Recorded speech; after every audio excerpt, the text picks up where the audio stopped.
You're still just using people. I don't use my friends.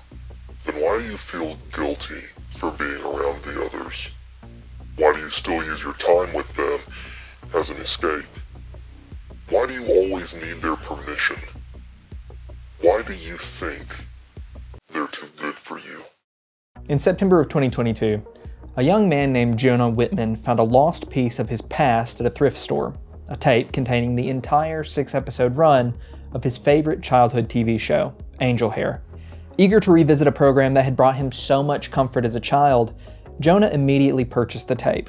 However, when he took it home and popped it into his VCR, he never could have imagined the path that it would set him down, or the dark secrets about his childhood that it would uncover. The highs and lows of Jonah's investigation of Angel Hare is documented on YouTube, over on the East Patch YouTube channel. I actually did another video on Angel Hare last March, but since then this channel has more than doubled in size, and new episodes have made me question everything I knew about the series. Today, I'll walk you through the series as a whole, covering everything up through the newest season and revealing the many secrets of a story that is both haunting and oddly heartwarming. I'll give an overview of the first 2 seasons, covering all the relevant plot points before diving into the depths with season 3. If you'd like a more complete look at every detail and plotline from the first 2 seasons, you'll find a link to my previous video in the description, along with a link to the full series on the East Patch channel in case you'd like to explore it for yourself. When you're exploring the internet, there are plenty of dark and concerning things to find. There are stories of real-world tragedies, footage of the worst things imaginable, and most concerningly of all, deeply personal information about yourself. That's why today's sponsor, Incogni, keeps you safe by making sure you're only online where you want to be. There's an entire industry dedicated to selling your data to the highest bidder, including your address, social security number, financial information, and even health records. Businesses like these sell to insurance companies, spam marketers, even scammers, which means rising insurance rates, a flood of spam calls, and possibly even identity theft. Thankfully, you can get this information removed, assuming you're willing to spend hours every week repeatedly sending removal requests to hundreds of data brokers. Alternatively, you can just let Incogni do that for you. Incogni completely automates the process of scrubbing your data from the web, keeping you safe from the internet's most malicious actors. They send removal requests regularly and repeatedly, and they're always tracking down new brokers so that you actually become more protected over time. On top of that, you'll get privacy reports to show you exactly how Incogni is keeping you safe, putting you in complete control of your personal data. If you'd like to try Incogni for yourself, you can check it out by using code CROMUDGEON with my link in the description to get 60% off an annual plan. If you try it and find that Incogni isn't for you, they offer a 30-day money-back guarantee because the entire point of this is to help you live risk-free. Thanks so much to Incogni for sponsoring this video. Now, let's take a look at the first episode of Angel Hare.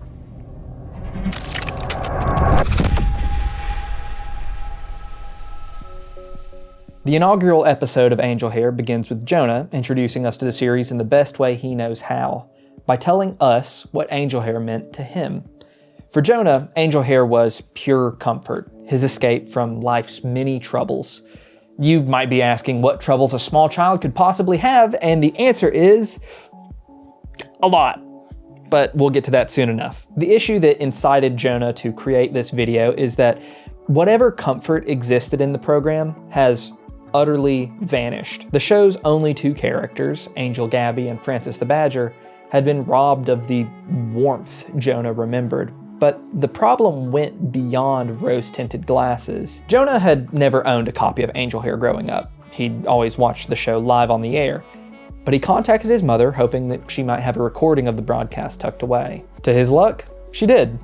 At least, it seemed like luck at the time. As we'll see later, Jonah's mother's had her own reasons to hang on to the show. Comparing the tapes confirmed Jonah's suspicions. The show didn't just feel different, it was different. Some things were the same. Francis the Badger was still there, calling up into the clouds like always. But when Angel Gabby descended from the heavens above, she was totally different than Jonah remembered.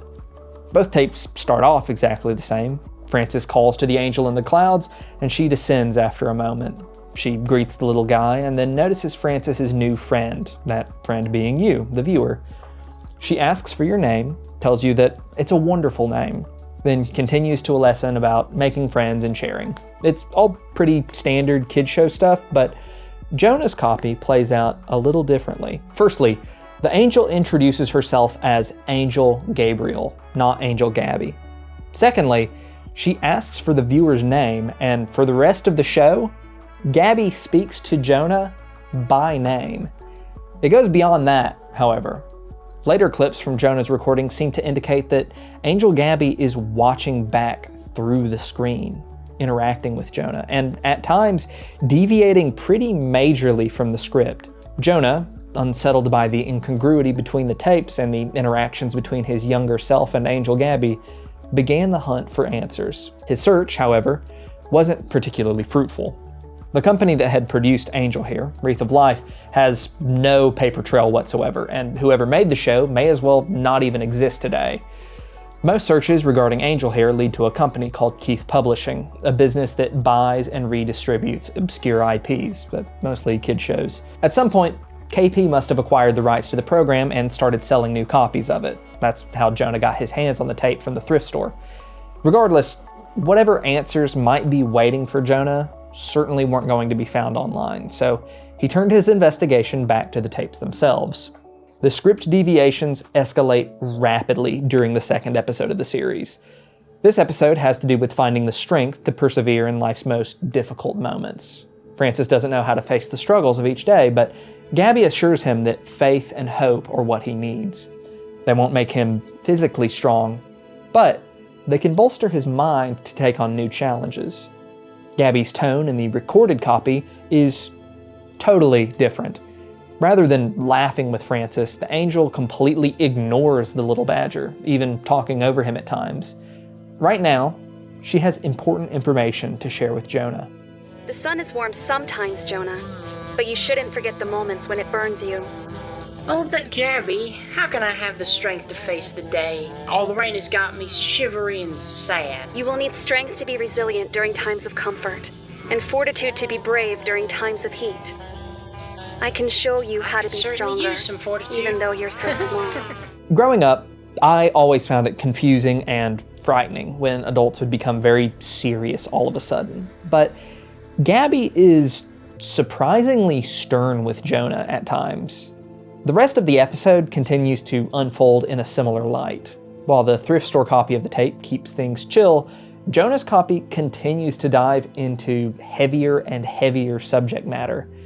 At this point, I have two big questions. What is Gabby, and what is she seeing from the other side of the screen? Thankfully, the end of this episode takes a big step towards answering both of those questions. First, let me show you how you can be stronger than your enemy. Like David's little pebble against Goliath, this little chair is going to be stronger than anyone who comes to your door. If we put it backwards like this, it will be like your own lock and key. Look at that! It's so strong.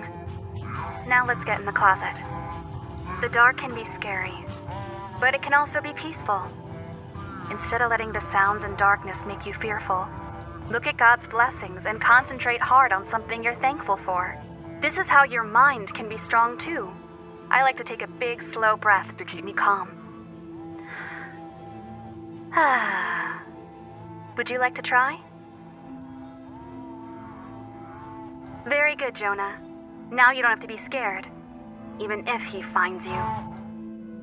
Okay, teaching a child how to barricade their bedroom door and hide is not typical children's programming. The most concerning part of the tape is that last line from Gabby. Now you don't have to be scared, even if he finds you. Jonah grew up with a single mother for the large majority of his childhood, but his father was the sort of person that a child should never have to be around. While many children are left to face abuse alone, Jonah had help. Angel Gabriel, from within the glow of a CRT, witnessed the horrors that Jonah endured and was determined to protect him. Despite the uncomfortable memories that were being uncovered, Jonah continued to dig. Episode 2 is followed by the first of several fan mail episodes that are sprinkled throughout the series. These episodes don't directly further the plot, but they do drop a few important lore tidbits. In this episode, Francis teaches us that, in addition to Gabby, there are other angel hares as well as demon hares lurking in the world.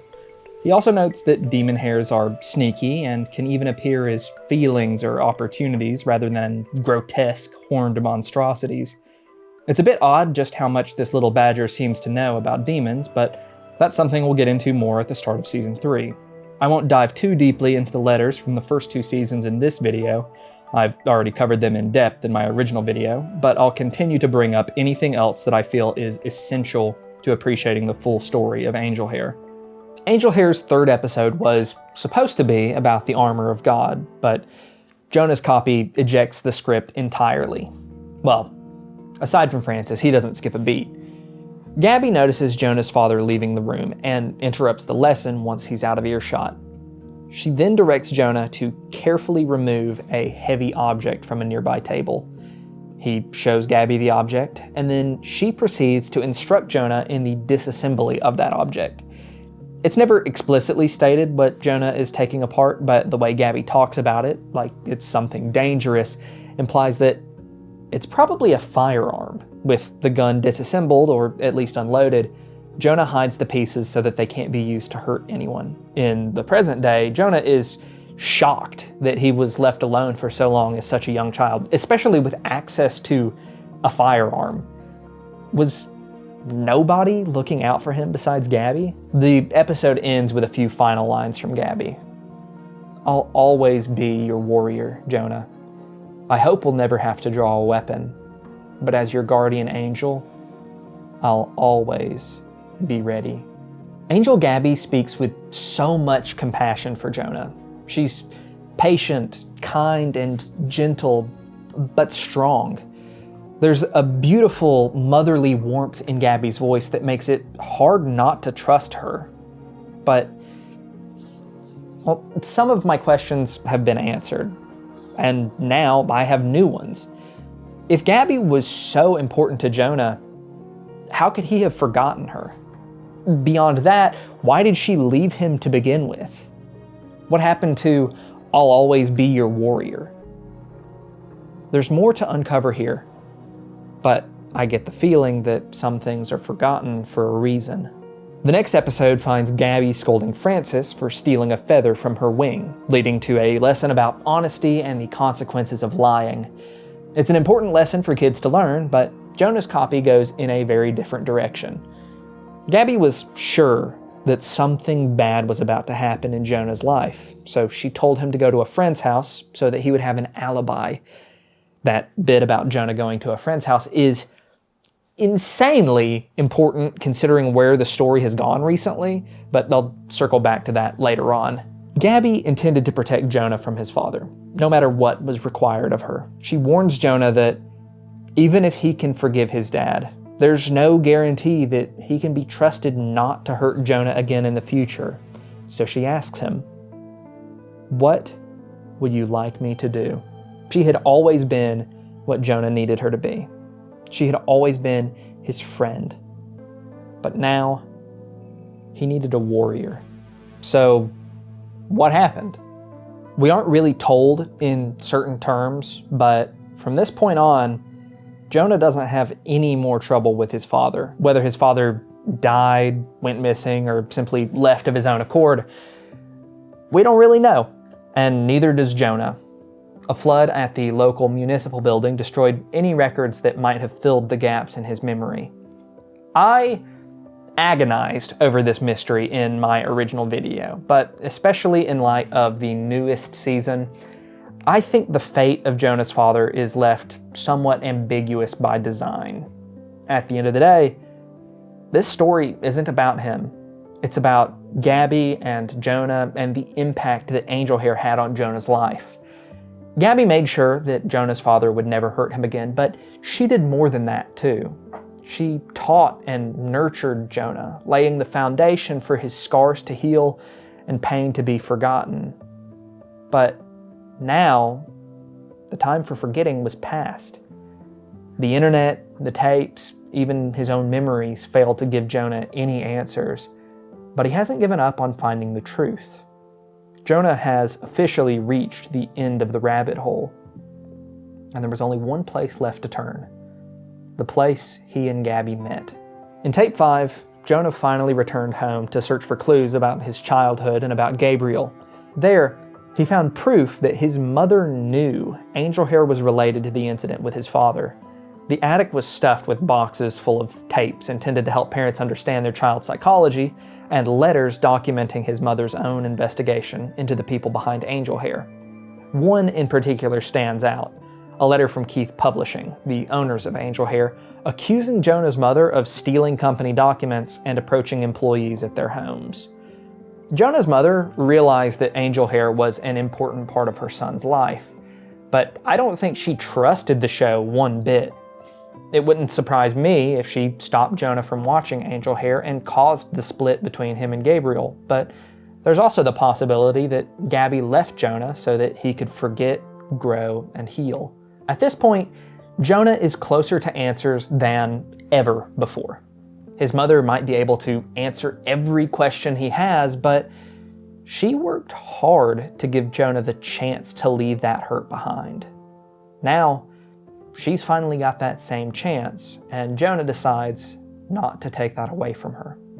Rather than forcing his mother to revisit the pains of the past, Jonah simply walks out the door. If he's going to find answers, he's going to have to find them his own way. Before moving on to the final episode of Season 1, we're given one more episode of Letters with Angel Gabby, the fan mail segment of the show. In this episode, Francis drops a pretty huge mystery on us, a painting featuring Gabby alongside 2 other unnamed hares. I'd love to know who these other rabbits are, but the painting supplies no clue to their identities. Francis fails to give us any hint as to who they might be, no names or titles, and instead answers a few other questions before wrapping up the episode. In the final episode of Season 1, Jonah enacts the last plan he can think of to find out what happened to Gabby. Part of him feels like he's going crazy. That would be easier to accept than the alternative in some ways, but he wants to be sure. The only difference between Jonah's recordings of Angel Hare and what he watched as a child is that the broadcasts were live. The answer has been right in front of Jonah the whole time, right there on the very channel which Jonah has been using to update you on his journey. In the modern age, everyone has the ability to broadcast something in real time. The internet let Jonah remember his closest childhood friend. Now, he hoped that it would let him resurrect her.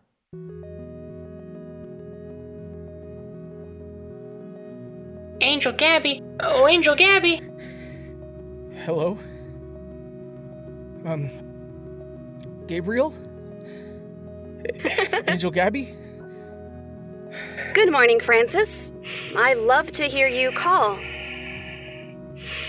Have you brought a new friend with you? Yes, but I'm fearful, Angel Gabby. I never know what to say. Oh my god. What? It's me. Jonah, I'm here.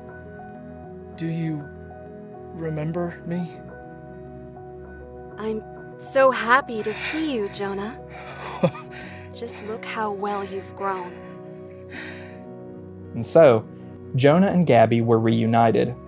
Long ago, she had made Jonah a promise, and angels aren't exactly in the business of breaking promises. When Jonah called, Gabby would come to him, every time. Night after night, Jonah would go live and Gabriel would return from her home in the clouds. Jonah reached out to her, spoke with her, and told her about his new life. It was everything he wanted. After tape 6, another episode of the series would be released as an Easter special. The Easter episode ends with a familiar scene. Francis calls into the clouds for Gabby. Over and over and over, he calls for her, but she doesn't show up. Francis is left on the forest floor, calling to his friend, calling to no one.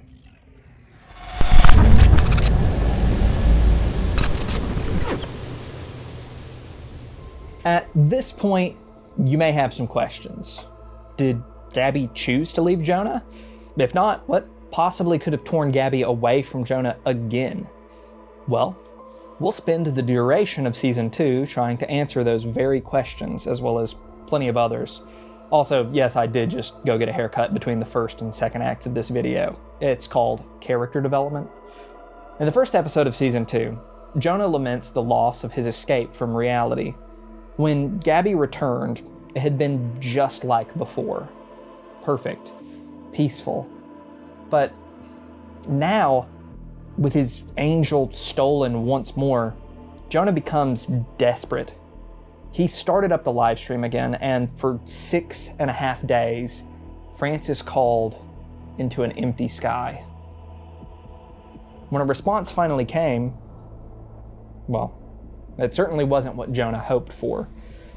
Gabby's warm, comforting presence was replaced with a new rabbit, a dark hare that instantly sets Jonah's nerves on edge. This whole time, it was just the three of them, Gabby, Jonah, and Francis. Now, Angel Hare was supposed to be alive, but it wasn't supposed to change like this. Despite his concerns, Jonah continues to watch. To close the stream now would be to abandon Gabby in her time of need, and that's not how she raised him. The next tape mirrors the first episode of Angel Hare, except Gabby has been replaced entirely by a new star, the gray rabbit from the painting we were shown earlier. Angel Zaggy, he's called, short for Zagzagal. Ol' Zag here is a world apart from Gabby. Where Gabriel was nurturing and compassionate, Zagzagal is all tough love and harsh truths. When Francis asked Gabby how to find the strength to face each day, she encouraged him to find fortitude through faith and hope. Now, Zag tells Francis that strength is something that comes from wisdom, and that wisdom is the result of respect and penitence. Recognizing your shortcomings allows you to make fewer mistakes in the future. That's how you face hardship. Jonah gets the sense that this so-called angel is watching him back, and soon he decides he's had enough of this imposter defacing his childhood.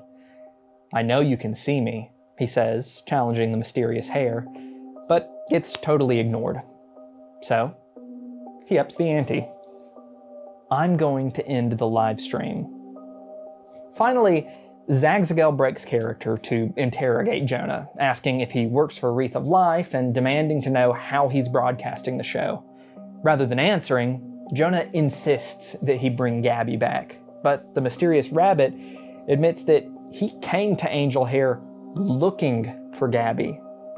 If that's true, Zag and Jonah aren't enemies. If anything, they're on the same side. But if Zagzagal isn't responsible for Gabby's disappearance, then who is? Before answering those questions, the series takes another short break to answer questions submitted by fans. This installment of Letters with Angel Gabby focuses on the first time Francis met Gabriel, but I'll wait to talk about that until it comes up later in the series. The following episode unites Jonah and Zag in their search for Gabby. Regardless of their alignment in goal, they're far from aligned in approach. Neither of them trust each other, not fully. Jonah doubts Zagzagal's intentions, and Zagzagal is skeptical of Jonah's usefulness to their investigation. Also, it turns out Francis isn't just a mindless character within the show. Gabby's helper is just extraordinarily dedicated to the script most of the time. He's willing to help the boys find Gabby so long as there's a lesson attached to it. It's a good thing he's on board, too, because he holds a critical piece of the puzzle. On Easter morning, the morning of Gabby's disappearance, she appeared to Francis in a dream. However, she didn't appear to him as the fuzzy bunny that we've seen throughout the series. Instead, she appeared to Francis in her biblically accurate form, as a mass of eyes and wings. Here in Angel Hare, Francis's dream is basically totally incoherent, but Zag has an idea. The investigation might not be able to progress in Gabby's forest. But what if they weren't in the forest? With the power of the internet, anyone can broadcast just about anything they want. So, on a hunch, Zagzagel sends Jonah to retrieve something special. Another lost piece of media named Wild Hare. And thankfully, Jonah only had to do a little bit of breaking and entering to find it. This show is a detective cartoon from the 1960s, and by putting the show on air for the first time in decades, Jonah is able to pull Zag and Francis from the forests of Angel Hare to the crime-ridden streets of Wild Hare. Angel Zaggy is no more. Instead, Zag Wild works as a brawling, gunslinging detective who works to solve the many mysteries of his city alongside his assistant, Francine, his version of Francis. That explains his gruff personality, and more importantly, it's why Zagzagel thought Wild Hare might hold the key to finding Gabby. In Angel Hare, Zaggy was just a fluffy little fella with a bad attitude. Here, he's a crack detective who makes his living on the toughest cases he can find. No matter what mystery Zag is trying to solve, he will inevitably find clues that lead him to the truth. Zag Wild always gets his guy, even when that guy is God's most powerful creation. Francis produces the document depicting his dream from Gabriel, only now, the biblically accurate angel has been replaced by a newspaper article describing the rise of an up-and-coming star. But despite the trip to his home world, Zag can't make heads or tails of the clipping. That's when Jonah has an epiphany. All along, he suspected Zagzagel. If not completely, then at least in part. After all, what could be powerful enough to just make an angel disappear? Another angel kind of fits the bill. Now, however, the ever-present questions in Jonah's mind begin to give way to answers. Firstly, the question that hurt the most. Did Gabby choose to leave Jonah behind? No. She had promised Jonah, when you call, I'll come to you. If she wasn't coming to Jonah's side, it was because she couldn't, not because she didn't want to. So, if she didn't choose to leave, what tore her away from Jonah? The answer was clear. There was only one variable: Jonah himself. Every night Jonah had streamed Angel Hare. A little bit more of Gabby was lost to the winding rivers of information online. A piece of herself on one website, a bit more trapped there in a video. Her very spirit split and spread to the furthest reaches of humanity's most spectacular tool. Jonah had inadvertently scattered Gabriel across the internet. His friend was broken, fragmented, and he wasn't sure how to get her back. But then again, angels aren't in the business of breaking promises. Maybe all they needed to do was call a bit louder. Before concluding Season 2, we get one last treat from the world of Wild Hare. A new letter segment titled Inquiries with the Detective. Only Zag isn't big on paperwork, so he leaves Francine to respond on his behalf. This time, viewers were mostly interested in Zaggy's backstory, and while he may be a pretty guarded guy, Fran is more than happy to gossip about her employer's past. It's nothing too critical to the plot, but I do appreciate that the show gives us a little bit more insight into such a private character. Closing out the second act of Angel Hare, the boys come together in one last effort to reach Gabriel at the edges of the internet. Jonah, Zagzagel, and Francis plan to stream episodes of Angel Hare on as many different screens as they possibly can, broadcasting the series not just once, but dozens of times simultaneously to pull Gabby's pieces back together. As they make their final preparations, Jonah takes the opportunity to learn a little bit more about Gabriel and Zagzagel. He asks the detective plenty of questions. What are you? How do you know Gabby? How do you see through the screen? How old is your show? Are there more shows like yours? Zag deflects pretty much every question before returning with one of his own. Do you want to know, or do you want her back? It's a question that prompts Jonah to consider what's most important to him. He's come this far down the rabbit hole, half in search of Gabby, and half to satisfy his own curiosity. He's always been searching for answers about himself, his past, his family, But in this moment, Jonah decides that it's okay to leave behind his curiosity, to leave behind his past, and live the life that Gabriel and his mother worked for. If he can help, if he can bring Gabby home, that would be enough. The seats are filled, the curtains are raised, and only one question remains. Will the star take the stage? Oh goodness, it's Gabby!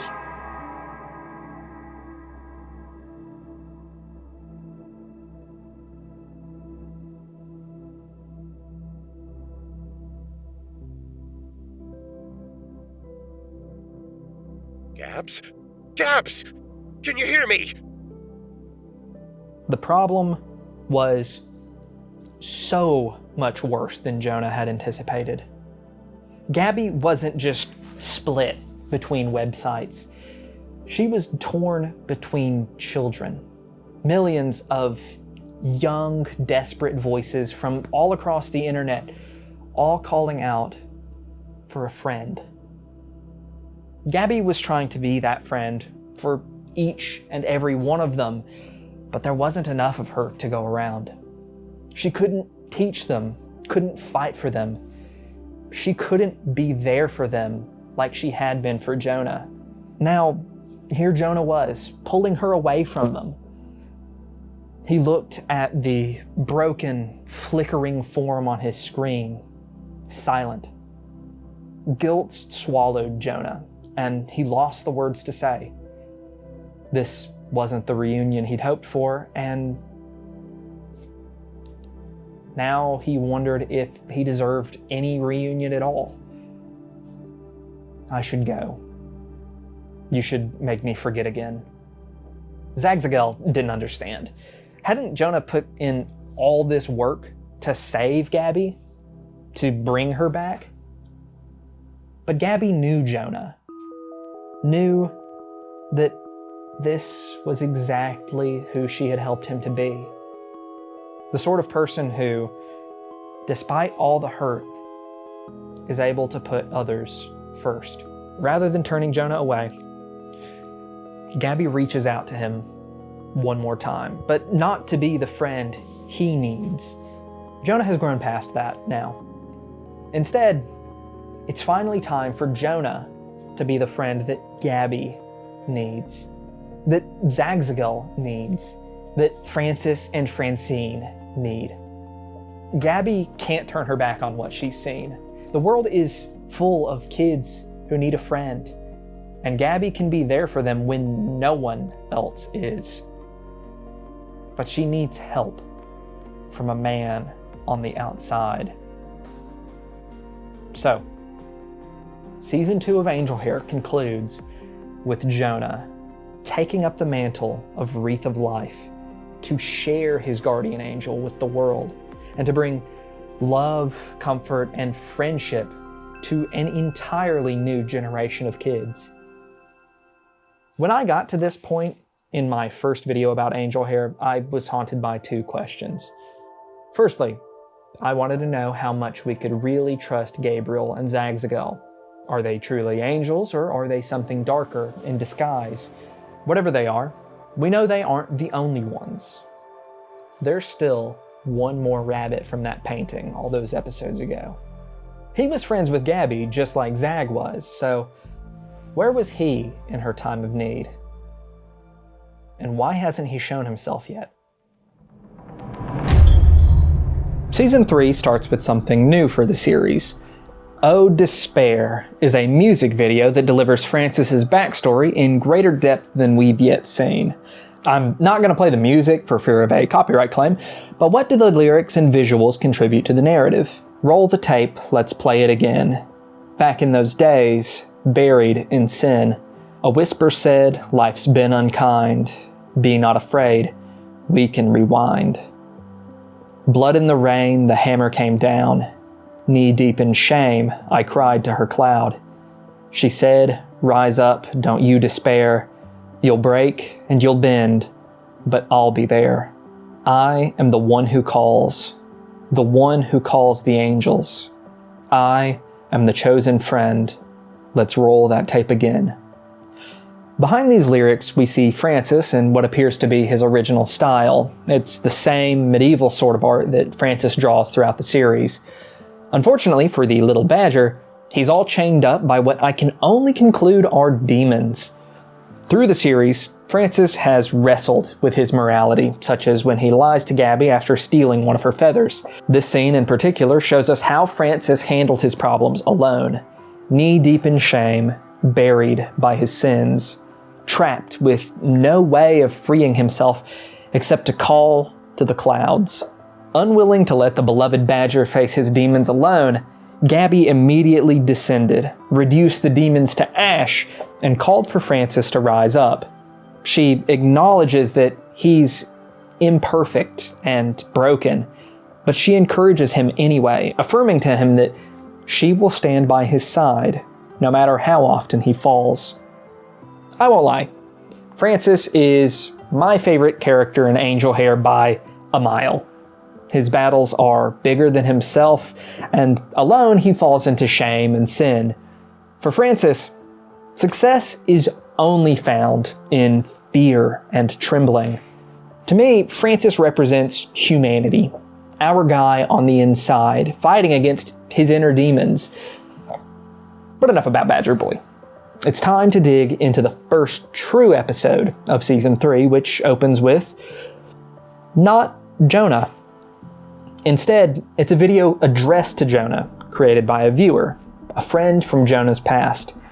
His friend found Jonah's uploads about Angel Hare and decided to reach out to him regarding a game, Hyrax in the Rocks by AWOL Interactive, an acronym which I bet is short for A Wreath of Life.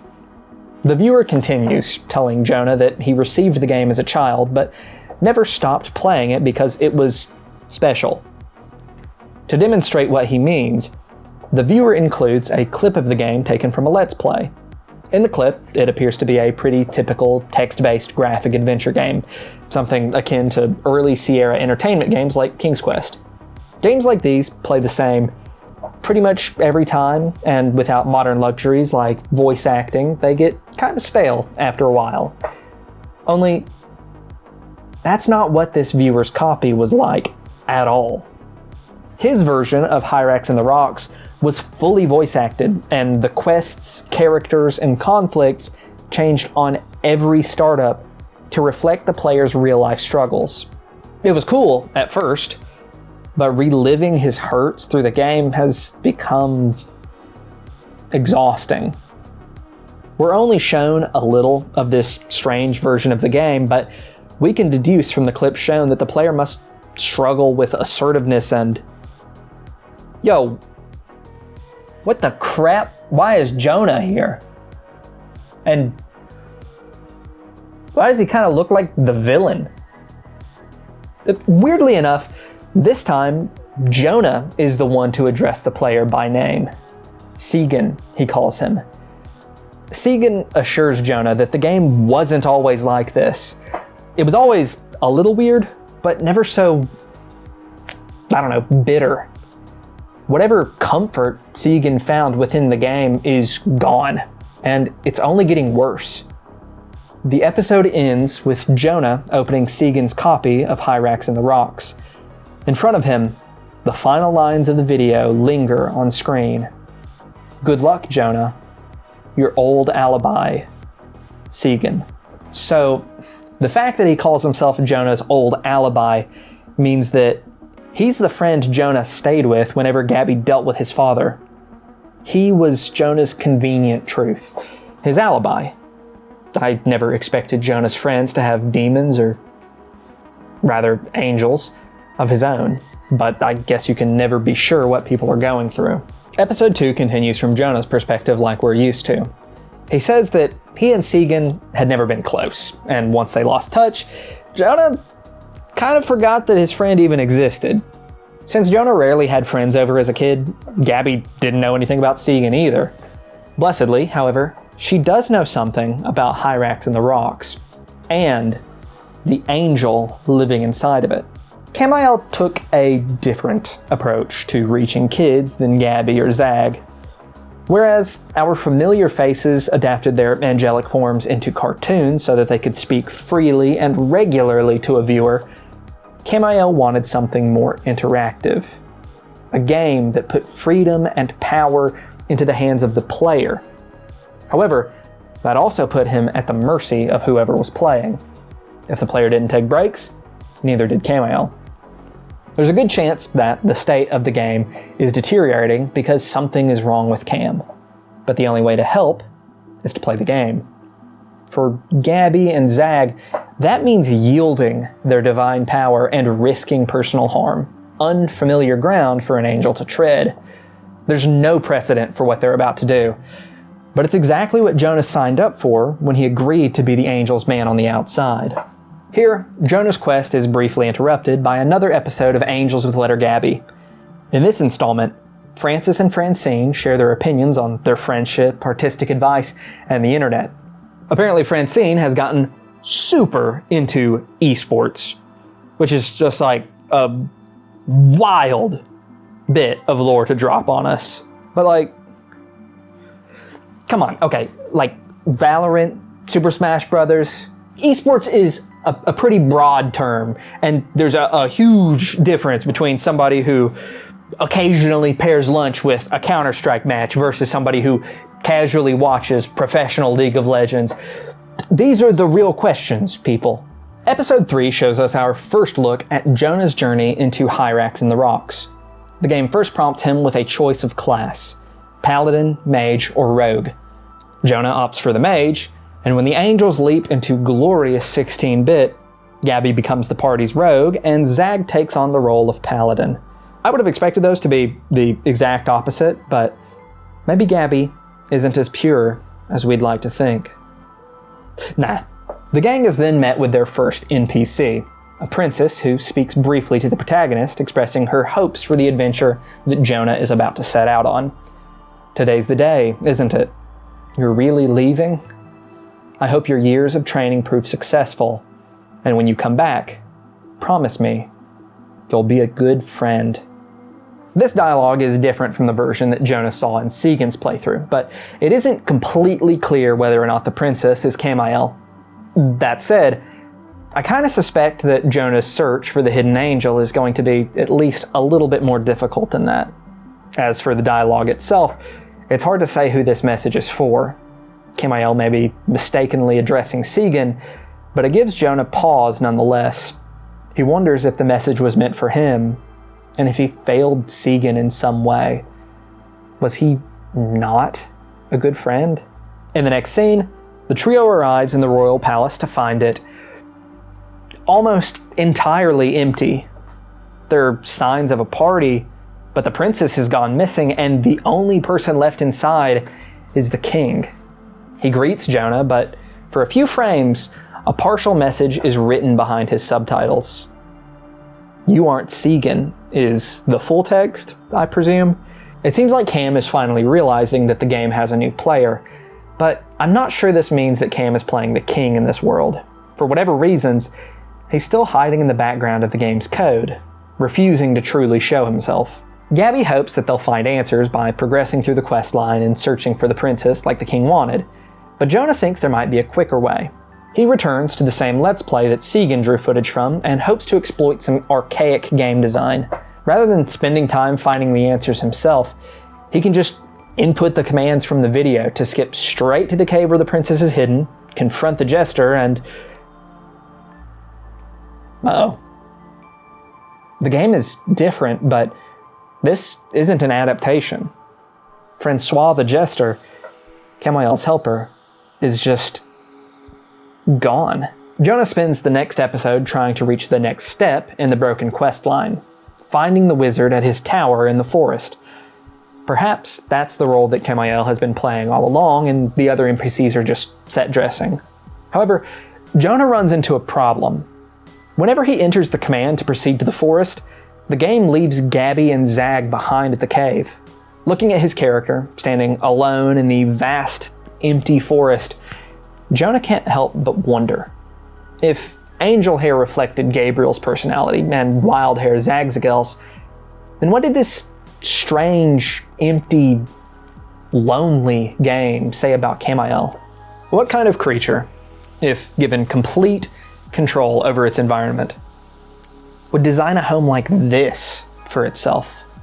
Jonah is struck by just how alone he feels, so he quickly escapes to his friends by the cave. Unfortunately, alone may be the only way forward. The angels are at the mercy of Camael's design, just like Jonah. If the game master has ordained that the mage must search the forest alone, there simply is no other option. Before Jonah returns to the forest, Zagzagel issues a warning to him. As much as Jonah has grown, Camael is a skilled manipulator, particularly when it comes to down-and-out, vulnerable types. Zag expects Cam to exploit Jonah's past as a means of controlling him. Despite Zagzagel's concerns, Gabby believes in the man Jonah's become. She trusts him, and he trusts her judgment. With that, he sets off into the forest once again to search for the princess, for Francois, for Camael. In the interim comes the last letter episode of the series, this time hosted by the Hyrax and the Rocks itself. This episode actually has a ton of interesting information in it, so let's take a look at the most important questions. One viewer asks for advice on mending broken relationships, to which the Hyrax suggests a few options. Firstly, it's important to reestablish trust if it's been damaged, and to address and resolve resentment where it may be present. It asserts that it may be best for both parties to stay separate, but also admits that the best friendships are worth working for. All solid advice, I'd say. Another viewer wants to know what happened to the original man on the outside and why he stopped working with Gabby. The Hyrax feigns ignorance, but refers the viewer to Section 101 of Title 11 of the United States Code, a document defining the terms relating to bankruptcy. So, basically, the original Wreath of Life just kind of ran out of money. I guess even prophets got bills to pay. This question is immediately followed by several relating to angels and their helpers, all of which Hyrax fails to answer. However, he does become gradually more and more depressed as he reads them, so take from that what you will. Back in the forest, it's time for my kindred corvid to further the plot. Jonah talks to the crow on the branch for a bit, asking about the wizard's tower and about the princess, but it directs him away from the quest line towards something more important, himself. This whole time, Jonah's been acting like a guest in the game. But Segan didn't lend Hyrax and the Rocks to Jonah. He gave it to him, once and for all. When Jonah asks about himself, the evil Jonah from Segan's copy finally appears and criticizes Jonah for cheating and taking shortcuts through the game. To make matters worse, he warps Jonah straight to the princess at the end of the game, where he's told that he didn't earn enough points to complete the quest. She had hoped that the hero's journey would have taught Jonah a thing or two about being a good friend, but here he is, years later, with nothing to show for it. Jonah protests, saying that he isn't here for points. He's here to help an old friend. That's when the illusion truly starts to slip, and when the heart of the problem begins to show itself. Jonah proceeds with his interrogation, asking about Camael. The princess denies any knowledge of the angel, but Jonah is finished playing games. He calls out Camael directly, and it seems like if Jonah isn't willing to play along, Camael isn't going to bother keeping up the act.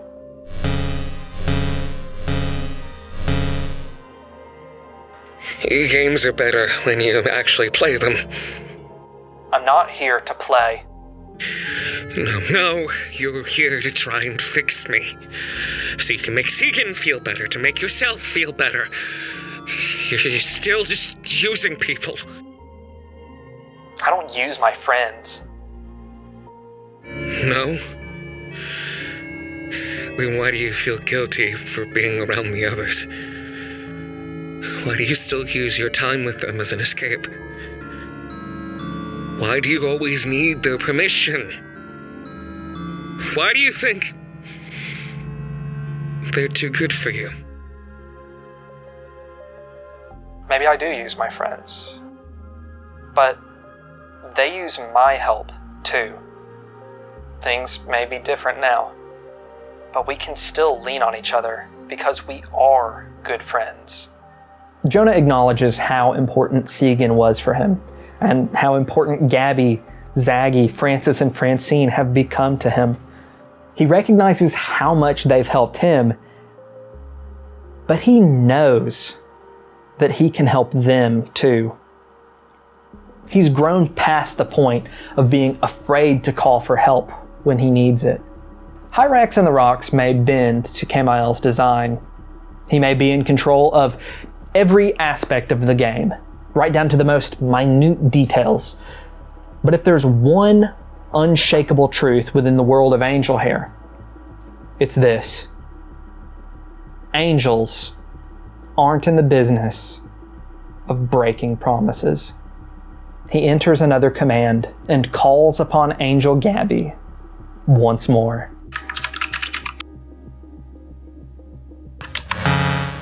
Jonah, are you okay? We got ya! What happened? Keep your eyes up.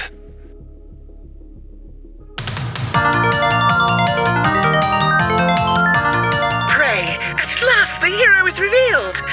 Oh, you really did confront your worries, gain confidence, and become a good friend.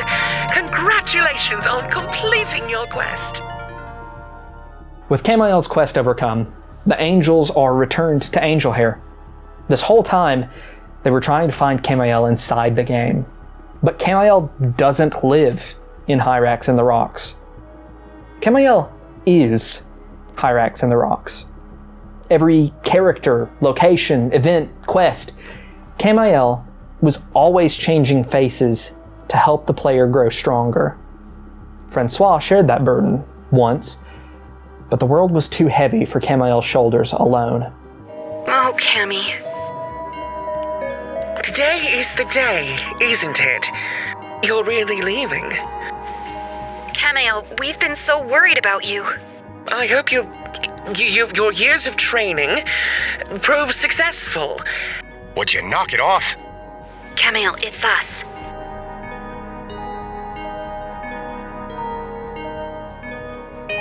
And when you come back, We just want to talk promise to me you. The real you'll you. be a great warrior.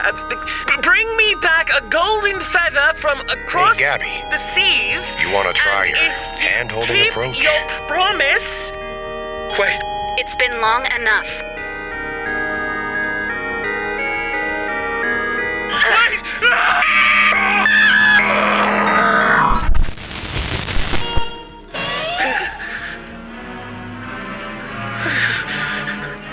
Camael, we just want to help. Finally, within the forest where it all began, we managed to get an open and honest conversation out of Camael. Please, talk to us. It's a tough hand, but it's how kids are. They won't always do as they're told. I'm not stupid, detective. I know why Segan threw me away. But then, why would he go to you? You weren't the nicest kid. Lots of kids are horrible, actually. They don't know any better. He was going through a lot. Everyone is, Angel. That's why I was helping Segan. Assertiveness, boundaries. He had so much potential left. Sounds like he's learned some boundaries. Zagzagal. Come on, this doesn't take a detective. Constant fights and battles. You always playing the villain. It works. Oh, I bet it does. But don't you think at some point he just needed a friend? Camael has spent years working alone, sacrificing his own well-being to help Segan and Jonah, becoming weaker to make them stronger. Problem is, that just isn't sustainable. Jonah and the angels want to help, but Camael believes that his approach is justified. But it worked, didn't it? You feel stronger about your relationships now. I know what I'm doing. People like to win. The game isn't whole anymore, Cameo. Things are missing and there are gaps. You've sacrificed so much of it for someone you cared about, to fix their problems. Don't you dare offer to help me. I'm not one of your kids. Told you. Jonah accepts that Cam doesn't want to be fixed, but he warns the angel against ignoring his own problems and suggests that even if he won't let his friends help, he should at least learn to help himself. Maybe that way, one day, Camiel will learn that good friends lean on each other. From out of town.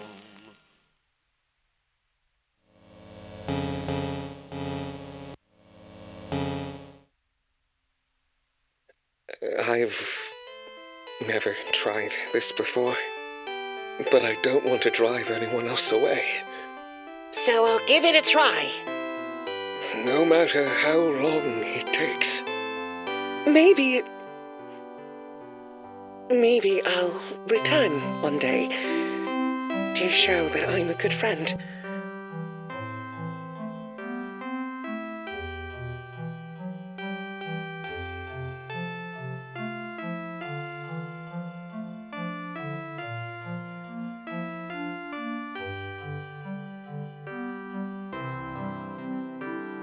When I made my last video on Angel Hare, I was left with one major question. Can we trust Gabriel and Zagzagel to be the angels they claim to be? In the end, I concluded that while Gabriel was trustworthy, that was more of a gut feeling than anything, and my gut was decidedly less confident about Zag. The series makes it clear that there is evil about, demon hares who want to lead us astray, so who's to say that we haven't met one or two of them already? The archangel Gabriel is one of very few named angels in the Bible, but I had a lot of difficulty tracking down Zagzagel's origins.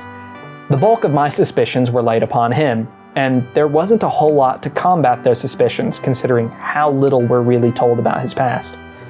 Since that video went up, many helpful viewers have brought it to my attention that Zagzagel is first found in some very old Hebrew folklore.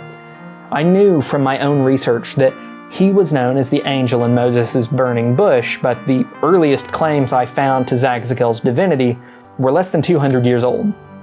I've since been sent plenty of Jewish sources that place the earliest references to Zagzagel much earlier than that, and I feel more comfortable accepting that Zag's origins are indeed angelic. As for Gabby, my intuitions about her goodwill have only been reinforced by the latest season. Francis's backstory characterizes Gabby as a demon slayer who fights on Francis's behalf, freeing him from shame and guilt. Gabriel genuinely loves Jonah and Francis, and while she acknowledges that life is both hard and unfair, she assures them that she's always there for them. In one of the earliest episodes of the series, she told Francis that hope and faith, not one's own power, was the way to face the challenges of each day. All of that is in line with the message that Christ delivers to his believers. While, obviously, Gabby is an angel and not the biblical Messiah, I think it's fair to conclude that Gabby serves as a symbol of God's presence in Jonah's life. Like all Christian media, Angel Hare doesn't present the unaltered biblical canon, and it shouldn't be taken as such. That job is left to Scripture itself. Rather, this series is content to communicate elements of God's nature through the characters we meet, the relationships they form, and the challenges they face. As for Camiel, he at least proves that the angels in Angel Hare are not naturally perfect. He holds a lot of resentment and spite for Jonah, and that kinda reminds me of another angel who hasn't appeared in the series thus far. Even so, I think Camiel is still truly meant to be an angel. His imperfections result from his belief that Segan needs to be strong, assertive, and free to make friends and have a good life. At the end of the day, he cared for Segan and wanted to protect him. Does that justify his manipulative actions and foul attitude towards Jonah? No, of course not. As a child, Jonah was frightened, abused, and alone, and Segan played an important role in his childhood, even if it didn't turn into a long-term friendship. But is Camiel's bitterness really meant to betray demonic origin? I really doubt it. Just like I doubt that Gabby's actions against Jonah's father are a condemnation of her. In the end, Cam's actions helped both Jonah and Segan to grow and overcome their fears. I don't think that the end justifies the means, but demons rarely have good ends in mind for humankind. This story certainly isn't what I ever thought it would be. It's never been what I expected from it, and honestly, that's what I love about Angel Hare. No matter how hard I fight to see the evil within it, I just don't think it's there. It's a story that plays on the standards of the genre, forcing viewers to challenge their own expectations for what a story must be like. Angel Hare isn't about religious mysteries, masquerading spirits, or malevolent forces. It's a story about Jonah Whitman learning to see his friends as something more than an escape. I could speculate about where the series is going from here, but to be honest, I'm happy with things as they are.